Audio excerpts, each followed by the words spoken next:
बिस्मिल्लाहिर्रहमानिर्रहीम। I am doctor Akhtar, working as chest and medical specialist in Burewala and Chichawatni. Topic of discussion है मैदे का दर्द और उसके हम वजूहात पे बात कर रहे हैं और ये सिलसिले की 8वीं वीडियो है। अगर आप पहले नहीं आपने देखा तो आप प्लीज़ एक सीक्वेंस में देखें ताकि आपको बात समझ आ सके। बहुत सारी चीज़ें पहले बता चुका हूँ, इसमें वो नहीं करूँगा, तो आप वो पहले देख लें।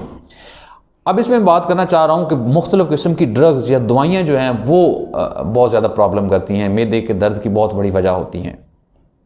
इसमें हमारे जो स्पेशली एज़मा के पेशेंट हैं वो क्या करते हैं कि आम तौर पर बल्कि हमारे एक कल्चर है कि मेडिकल स्टोर पे जाते हैं और उसमें जो ज़्यादातर यूज़ होती है वो बेटनीसोल होती है, वेंटोलिन होती है, ब्रिटानिल होती है, ये लोग कॉमन यूज़ करते हैं।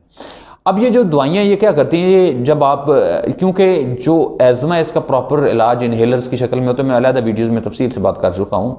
जब आप ये दवाई लेते हैं, गोली लेते हैं, तो डेफिनेटली इसने मैदे में से क्रॉस करना है। और ये जो बेटनीसोल है ये बहुत ज़्यादा बेटनीलॉन की शक्ल में आता है, तो ये बहुत ज़्यादा एक पोटेंट किस्म का स्टीरॉयड है। ये क्या करता है कि जो हमारे मैदे के ऊपर एक झिल्ली होती है जिसने अंदर कवर किया हुआ है, ये उसको ब्रीच कर देता है, उसको ब्रेक डाउन कर देता है, या उसको तोड़ देता है, या उसके अंदर डैमेज कर देता है, आप जो मर्जी समझें।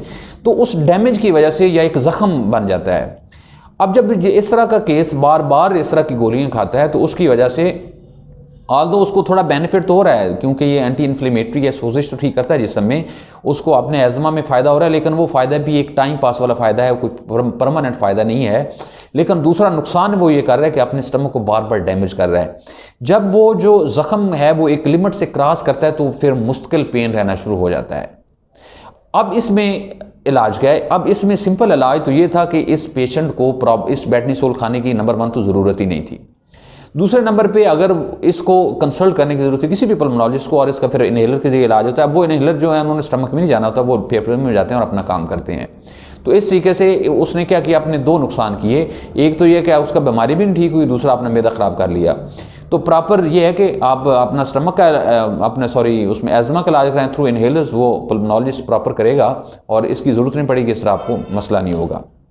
दूसरी वजह इसमें होती है बहुत सारे लोग जो दर्द की दवाइयाँ खाते हैं उसमें स्पेशली डाइक्लो, ये ब्रूफन है, डिस्प्रीन है, इसके अलावा सारी दर्द की दवाइयाँ, ये जितनी दवाइयाँ ये भी मैदे के अंदर इसी तरीके से अल्सर्स करती हैं, इरिटेशन करती हैं। वो जो एक कवरिंग है अल्लाह ताला ने उसके अंदर बनाई है स्टमक के अंदर, उसको ब्रीच करती हैं, उसको डैमेज करती हैं। तो उनका डैमेज करने की वजह से बार बार जब इस तरह के लोग अपने तौर पर खाते हैं मेडिसिन, उससे ये बार बार प्रॉब्लम होता है। अब इसका हल क्या है? अब इसका हल ये है कि आप पहले तो कोशिश करें कि जो आपका केस है उसको डायग्नोज करवाएं, क्योंकि बहुत सारे केसेस में विदाउट लॉजिक लोग मेडिसिन खाते हैं। हाँ, अगर आपको ज़रूरत है, आपको खानी पड़ती है, कोई रूमाटॉयड आर्थराइटिस या कोई केस है, तो उसमें आप फिर कोशिश करें कि जब भी आप मेडिसिन खाएँ, एक तो खाने के बिल्कुल सेंटर में खाएँ या खाने के फ़ौरन बाद खाएँ।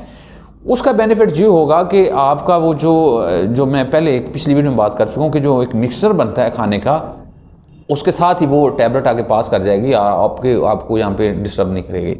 दूसरा आप ये कर सकते हैं कि मैक्सिमम मिकदार में साथ में पानी पी लें, ताकि जो उसका स्टे है वो कम से कम हो स्टमक में और वो कम से कम यहाँ पे इसको डैमेज करे।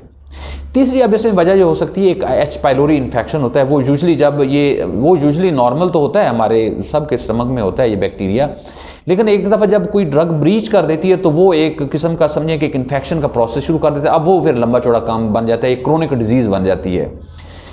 तो उसका अब इलाज क्या है? उसका इलाज वैसे तो 5-7 दिन का कोर्स होता है, 14 दिन का कोर्स होता है, वो तो उसको टेस्ट करवा के किया जा सकता है अगर आप उसको प्रॉपर साबित कर लें।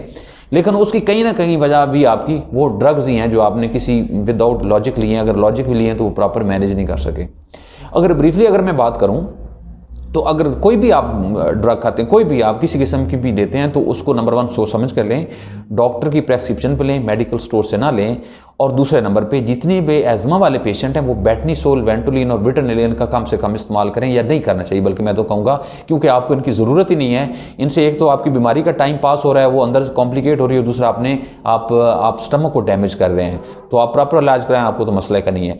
अब इसमें बात रहेगी जिनको पेन का मसला होता है, उसका मैंने बता दिया कि आप पेन किलर अगर आपको खानी ज़रूरत है या प्रेस्क्रिप्शन में है डॉक्टर की, तो आप खाने के सेंटर में खा सकते हैं या खाने के फ़ौरन बाद खा सकते हैं। उसकी लॉजिक वही है कि वो मिक्सचर के साथ आगे पास कर जाएगी, या आप मैक्सिमम पानी ले लें ताकि आपको वो फिर हार्मफुल इसके असरात नहीं होंगे। तो आपने नीचे कमेंट्स में बताना है कि कभी आपने या फैमिली फ्रेंड में से किसी ने इस तरह का प्रॉब्लम फेस किया है, अगर किया है तो उसके क्या असरात थे। इसके अलावा और कोई अगर आप पूछना चाहते हैं तो मोस्ट वेलकम, मैं नीचे कोशिश करूँगा कि आपको उसका रिप्लाई करूँ in the form of video. अल्लाह ताला आपको और आपके घर वालों का आमीन। अल्लाह हाफिज़।